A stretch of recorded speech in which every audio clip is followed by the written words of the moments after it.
Guys, good morning. Morning karon ang sunod na itong project atong tangan niya siya PPF. Unang-una ato sang wasingan. Pagkatapos sa washing atong buhaton dayon i-buff dayon nato na siya. Pag gumang pag-buff ato na po siyang wasingan.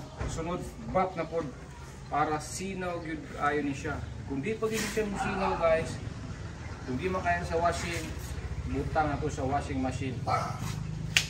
Okay.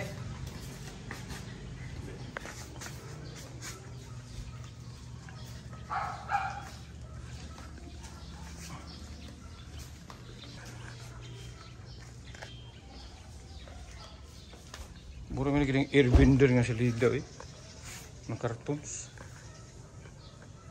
Okay guys, katatapos lang ng first step. Okay, katatapos ko lang sinabunan to siya. Ngayon, gagamitan natin ng blower para matuyo bago natin i-wax. Guys, din ako, yung kasi yung iba naglalagay ng BS1 dito. Ang mangyayari mong dyan sa BS1, pag nilagay mo yan, pag naalikabukan yan, didikit siya. Pag dikit niyan, pag punas mo, yung ano mo, itong plastic na to, itong body niya, ang mangyayari dyan, magkakagasgas yan. Okay? Kaya wag tayo gagamit ng BS1 para rito. Ito dito pwede yan. Dito. Pero yung sa mga dito na, hindi na pwede yan. Okay? Sige guys, tapusin ko muna ito. Blower ako ha. Saka pala guys, pagka meron kayong kagaya nito, pang washing ko ito yan, sa gilid. Kailangan meron din kayong blower ha. Para dito, kasi kailangan yung tubig dito makuha lahat kasi electronics yan Okay, sige guys.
Okay, ito gagamitin ko.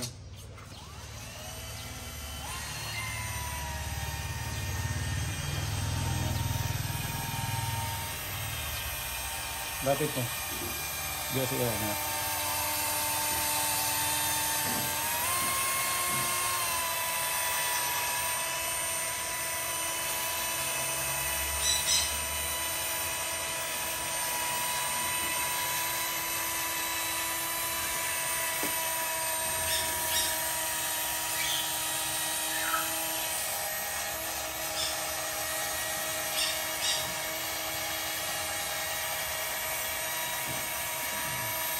Guys. So para kumintab lalo guys. Okay. Hindi mo kung pwede gagawin dun. Gamay rin yung butang ano. Hanggang tayo.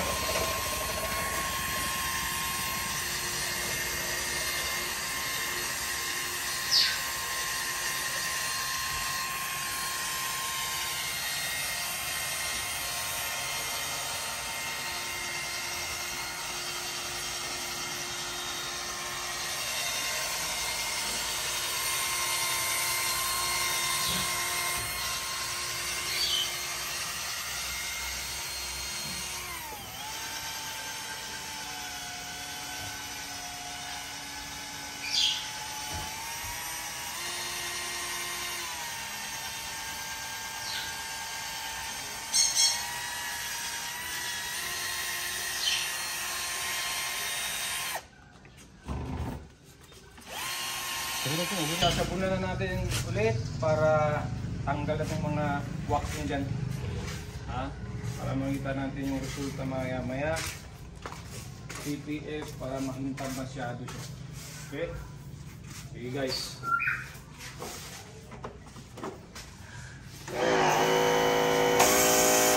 Guys, pag may power spray kayo guys, kailangan yung spread masyado. Yan, para hindi masira.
Kailangan yung mga edges guys, yung mga dulo-dulo yan, yung mga gilid.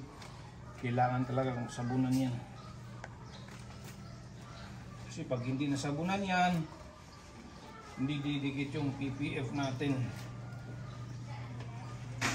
Okay. Ayan, balikin natin, balik-balikan. Balik-balikin tuloy. Bakikaw yung Tagalog natin. Yung Tagalog natin parang kunting barya lang. Okay. Yan. Oh, mali. Dito pala tayo muna. Okay na, Jim?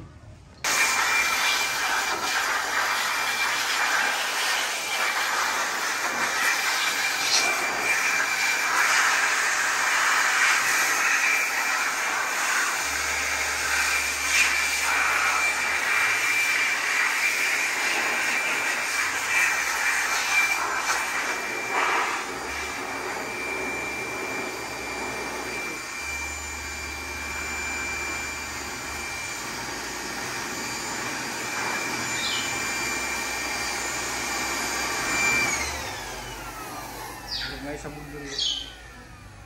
Karang mo pilit ni? Dili na pilo ng gray sir. Ha? Dili na pilo ng gray palahos. Sa gray dili.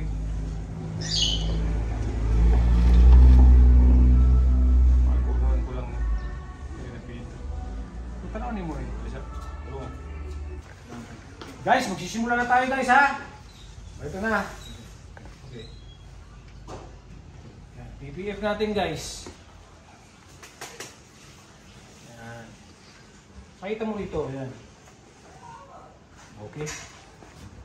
Yan. Ngayon guys, paplansyahin natin yan. Nakikita mo before and after kung ano nangyari dyan sa motor. Ang tsura.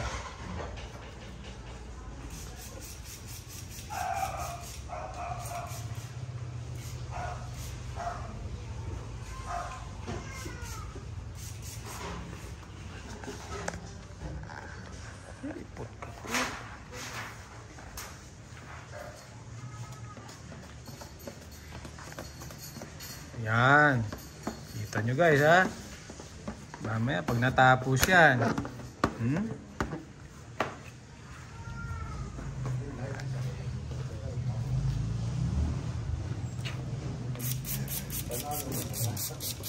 Madali lang yan tingnan guys, pero napakahirap po niyan. Hindi po basta-basta to. Dinidikit lang.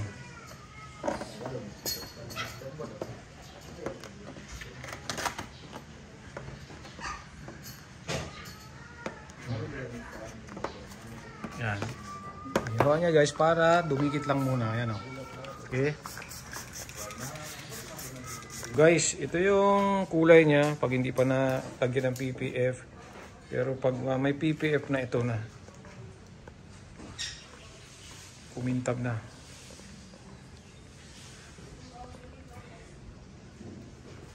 Tinira na ng mikos-mikos. Oh.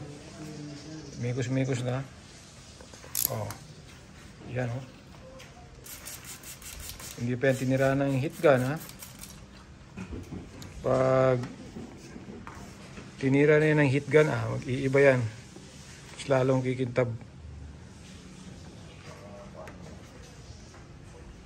Okay, guys. Ito na, guys. Tapos na yung kahapon na PPF natin. Tignan nyo. Anong klaseng motor to? Para naman motor ng alien, oh. Oh. Napakakintab. Yan.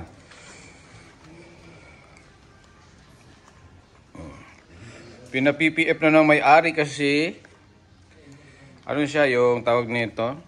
Akala niya na ano niya na yung stand nung tumagilid ito tinamaan, no? Kasi kung may PPF to, wala sana to. Pero ngayon okay na to. Pagmasdan yung mabuti si Airbender. Yung cartoons ba yun? Ayan guys, oh. Grabe, oh. Paano kaya ito patakbuhin, no? Parang nakakatakot. Ayan po yung si Black Mamba. Nadumihan yan. Grinds kami ng pulumulok. Okay. Tignan nyo. Detail engine ko pa yan. Oh. Napakalinis. Para ng brand new.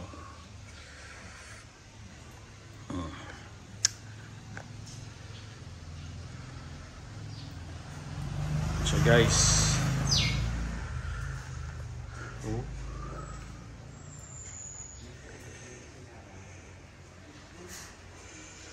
ganda to pag kinabitan to ng mga ilaw na eh.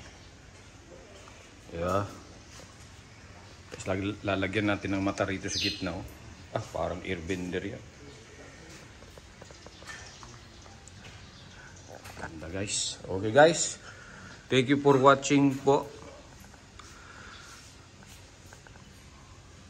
Sana nagustuhan nyo itong vlog ko ngayon. Ngayon lang ako nakita ng motor na ganito po ang itsura. Okay? Thank you for watching guys. God bless.